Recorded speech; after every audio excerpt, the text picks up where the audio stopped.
My name is Cheryl Morant. I'm the director at Little Discoveries Childcare Limited, and we've got a day nursery based in Yeovil, Somerset. I'm Naomi Barton. I'm the manager here at Little Discoveries Day Nursery. Little Discoveries Day Nursery is a small independent childcare setting based in Somerset. We are set in an area of deprivation, where it means our focus on the children is to give them the best possible outcomes. Not only that, it's about thinking about the staff that we have here and giving them the opportunity to develop their own skill sets and up-train, up-skill, so they can be the best possible practitioner that they can be as well. So the staff roles within the setting, I'm the manager. I work directly under Cheryl. Underneath me is an assistant manager and a supervisor, and then you have the level 3 practitioners, the level 2 practitioners and the apprentices. And sometimes we have trainees that are working towards an apprenticeship and would like to work their way up. In addition to that, we also take on work experience students once a year from the local schools, and we have staff which will qualify up to a level 5 qualification working on the floor too. So for me, what makes childcare the most rewarding career is the outcomes you see, the differences you make, and the rewards from the children. That's what I enjoy the most. For me, I started as a level 2 apprentice in a local school. I then did my level 3 in a different nursery. I then came to Little Discoveries in 2015 as a room lead, so giving me the opportunity to have a staff team underneath me and to make what I see as a vision happen within the room. I'm then lucky enough to work into a supervisor role, which then makes my team below me larger and more opportunities, so working directly with Cheryl and the manager. I then became an assistant manager and again jumped into a little bit more challenge and more rewards, and working with children that have SEN needs and behaviour issues, and working with families that just need that extra support. I then became manager here, and I now work overseeing the building, the running of day-to-day, supporting the staff with their difficulties and their needs.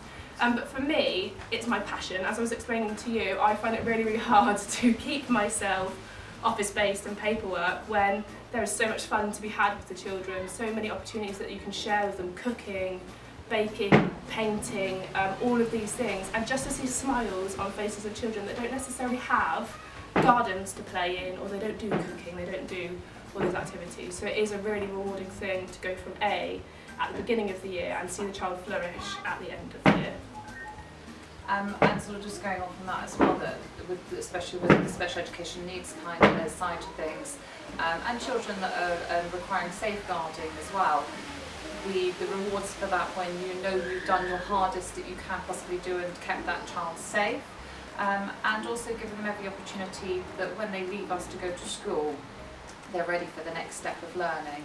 And to be able to be a practitioner and say, okay, I've known this child for 4 or 5 years, I can see where they were when they started, and I can see who they are now, and their personalities and abilities come through. That has to be the most rewarding thing, working with children. It's when you have a child that has no speech, nothing, when they first come to you, and over 6 months you start to see them signing or just a single word, and by the end of their time with us, they're thanking you, they're saying goodbye, they're ready to just move on and take on the world, take on the next step that is life. And the parents as well, they're thanks in your support for doing that. And working with external practitioners as well can be extremely rewarding. We learn so much from working with those, so area special education needs coordinators, speech and language therapists, OTs, everybody, but yeah, it's the whole package, isn't it? It's not one specific area that you can go, okay, that's what makes my day, it's everything that we do here. I think the main element that they bring to the business is we work within legal ratios for age-related aspects of the business. So our babies are 1 member of staff to 3 children, our toddlers are 1 member of staff to 4 children, and our older children are 1 member of staff to 8. When we're dealing with children with additional needs, speech and language, working within those ratios is very difficult. So having those extra pairs of hands and eyes around, that's what is best for us with having the trainees in the setting, because they can do that. They can sit with the children and they can read a story whilst the practitioners are doing the other elements, or sitting one-to-one with the child to give them the support that they need. So I think that's the biggest element to having a trainee or an apprentice with us, we found. It's the nurturing side as well, isn't it? Because they come in and they get to play, they build those relationships, and that's really helpful for us, because some children take to other people quickly, and when they're friendly and they're fun and they're playing, it makes the day-to-day run much smoother. So they get the fun jobs, you know, exploring play, sensory play, messy play, all of those kind of things. As a practitioner, you're sort of having to engage in doing a lot of observational work, report writing, things like that. So again, to have that apprentice or that trainee there that are learning the roots, and I think the main thing to learn at the beginning is how to play with children, you know, how to build a relationship, because until you've built a relationship and trust with a child or children, that child cannot develop beyond that. So it's so important that that is in place, and it allows us to be able to do that across the setting. Mm-hmm. So Somerset Skills and Learning have been really supportive over the last 7 years. We have a really good relationship with the team in the Yeovil office. Mm-hmm. When it comes to recruiting, we speak to the Bridgewater team, and they're able to sort of link us up with potential trainees or apprentices, depending on what our needs are, and meet with them, and you know, we can make our selections on the right practitioners or potential practitioners at that point. Ongoing through the training process, we have regular meetings. The tutors will come in here, meet with yourself, won't they, Naomi, and sort of go over where the students are with their learning, what they need to do, any areas that they're struggling in or excelling in. So yeah, it's very supportive. We get to keep up to date with the learning processes as well, what's new out there. So yeah, it's a good team partnership in that sense. For me, with Somerset Skills and Learning, if I was to need to know where somebody is at, I can email. They're very good at email. This is their plan, this is their criteria, this is what they're working on.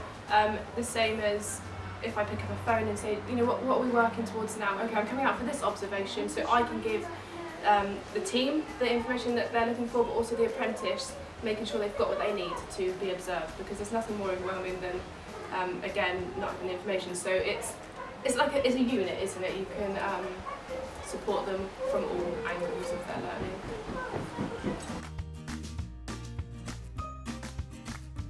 So when we're looking to recruit apprentices, the main thing we would look for is passion.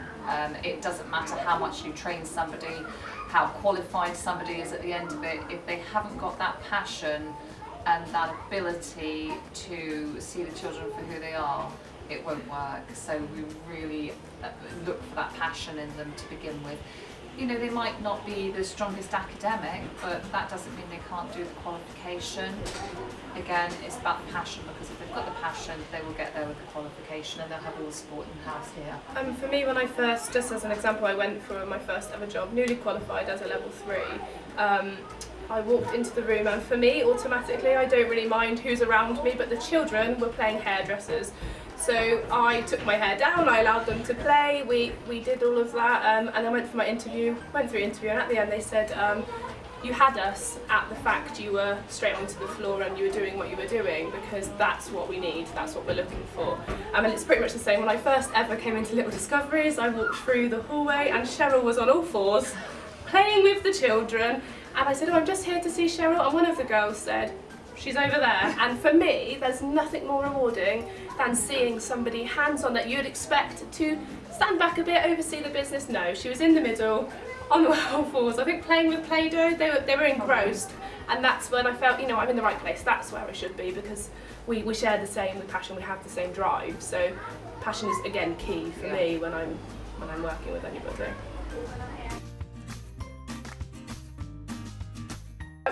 For me, when a trainee is with us on the floor and just getting to grips with things, understanding the day-to-day routine, it's story reading, it's song time, it's joining play, it's having fun.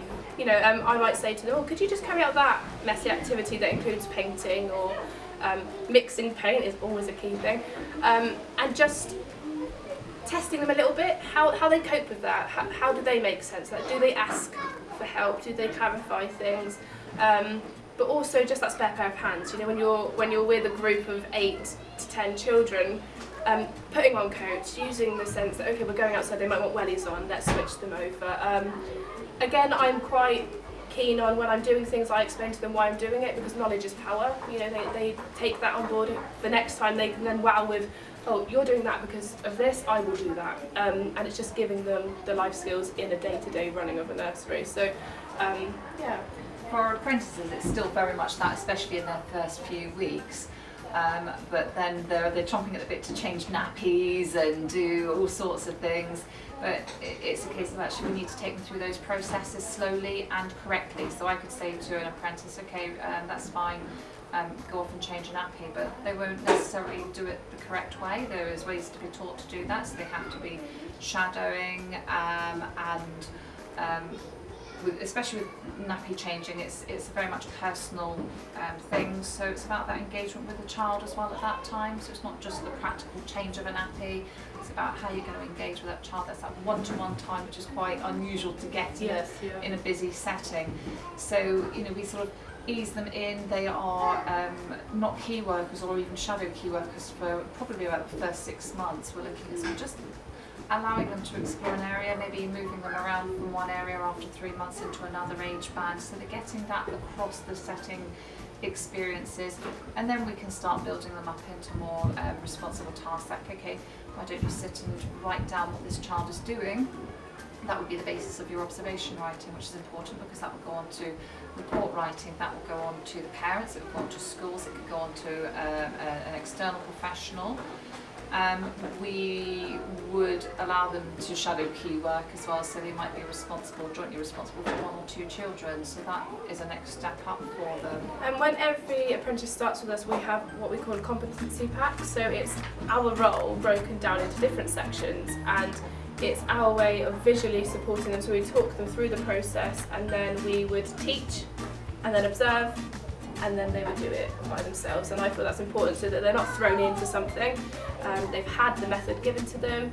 We then go through it a couple of times. Nappy changing, I'm quite big on a few times before we say, okay, you're fine to do that. But everyone then works through the competencies. They know where they are at, we know where they are at, and they're getting all the information needed to be able to do that task, rather than just walking through a door and say, change that nappy for me, do that for me. And I think some tasks can be quite daunting, so if you're, as an apprentice, expected quite early on to go and speak to a parent about how the child's day's been, even if it's been, you know, absolutely fine, there's been no issues on the day, that can be very, very daunting for them. So you have to prep them for that. So it's not a case of, right, okay, there's that job, you're going to do this, you're going to do that.